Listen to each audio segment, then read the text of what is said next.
خبر شامل کرتے ہیں لاہور سے، جہاں رمضان المبارک کے متبرک مہینے میں چیف ایگزیکٹو جے نیوز ایچ ڈی اور روزنامہ الجلیل میاں راحیل حسین کے گھر میں افطار پارٹی اور محفل میلاد کا اہتمام کیا گیا۔ عزیز و اقارب، رشتہ داروں، سیاسی سماجی شخصیات اور اہل علاقہ کی کثیر تعداد نے شرکت کی۔ محفل میلاد کا سراج خان نے باقاعدہ آغاز تلاوت قرآن پاک سے کیا۔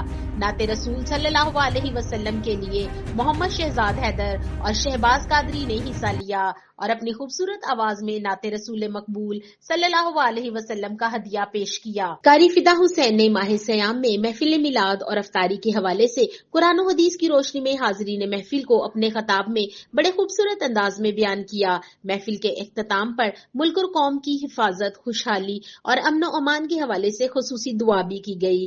آنے والے تمام لوگوں نے محفل میلاد اور افطاری کے حوالے سے میاں راحیل حسین اور ساتھیوں کا شکریہ ادا کرتے ہوئے نیک تمناؤں کا اظہار کیا اور اس عزم کا اعادہ بھی کیا کہ میاں راحیل حسین ایسے ہی تاحیات افطاری اور محفل میلاد کرواتے رہیں گے۔ میاں راحیل حسین نے بھی آنے والے تمام دوست احباب اور رشتہ داروں اور دیگر حاضرین محفل کا شکریہ ادا کیا اور کہا کہ یہ سب اللہ تعالیٰ کا کرم اور فضل ہے کہ مجھے اس لائق سمجھا کہ میں افطاری اور محفل میلاد کروا سکوں اور مخلوق خدا کی خدمت کر سکوں۔